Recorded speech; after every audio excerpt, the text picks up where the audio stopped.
Hey Wolfpack, it is April 4th, the 4th day of Veda, and I thought it would be fun today to talk about the Titanic, because the film Titanic is getting re-released in 3D this week, and pretty soon we're going to have the 100th anniversary of the sinking of the Titanic, and I thought it would be neat to give you some fun facts about the movie, and about the ship, and just kind of talk about that, because I know a lot of you are younger than I am, but when I was like young, when I was just a little Alex, I was a little wolf pup, I was just a little werewolf. How about that? When I was just a little werewolf, the really big thing was Titanic. Like, I went and saw it a number of times, probably more than I would like to admit. And it was kind of like the twilight of my young youth. And it was a lot better than Twilight, really, when I think about it. And I just actually realized that probably means quite a few of you haven't seen Titanic.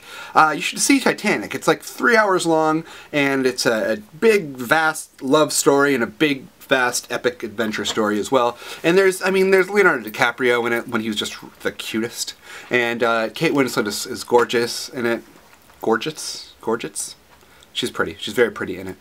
And they fall in love, and someone's king of the world, and it's great. And you should just go see it. You can see it in the movie theaters soon, but it's definitely worth your time.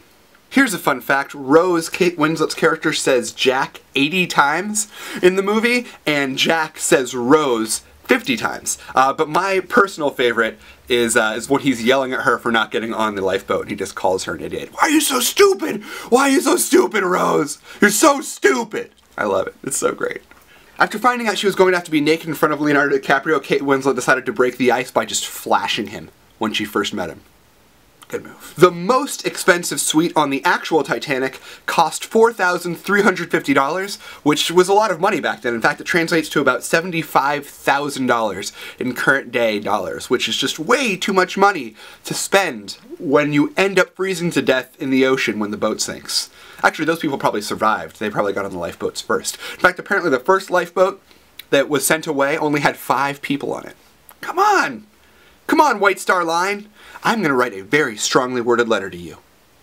For those of you who were not around at the time, it's hard to explain how big of a deal Titanic was to teenagers at the time. In fact, people were going and seeing it so much that Paramount had to send out replacement film reels to theaters because they were getting used up from being used so much.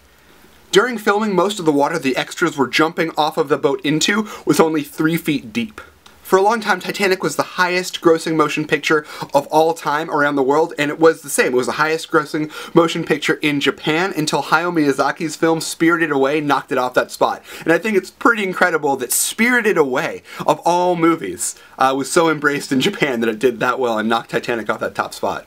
The film Titanic cost about $200 million to make, and in 1912 the actual Titanic cost $7.5 million to make, but if you were to update that and make it into current day dollars, it would be about $197 million, meaning that the movie Titanic costs more than the actual Titanic. So I'm kind of a history nut, and stuff like that interests me. I don't know if you guys like Titanic, like movies like that, like period pieces, but I really enjoyed it when I was 14. I'm going to go see it in the theaters, even though it's 3D and I have just a moral objection to giving any more of my money to James Cameron, but I'm going to do it because it's a cool movie. It's a great movie to see on the big screen, and you know, no one's gotten a chance to do it in 15 years or whatever it is. But I'm interested to see if you guys have any sort of emotional attachment to the film Titanic, or if you hate it, because I definitely, as a 14-year-old boy, I hated it. It was the worst thing ever. Except I went and saw it a bunch, because as a 14-year-old boy, you also want to impress girls. So there you go. That's what you do. You go to movies that you don't want to see. But they end up okay, because, I mean, the boat sinks, and it's pretty cool to look at. Sorry, spoiler alert! Alright, until I see you next, be brilliant.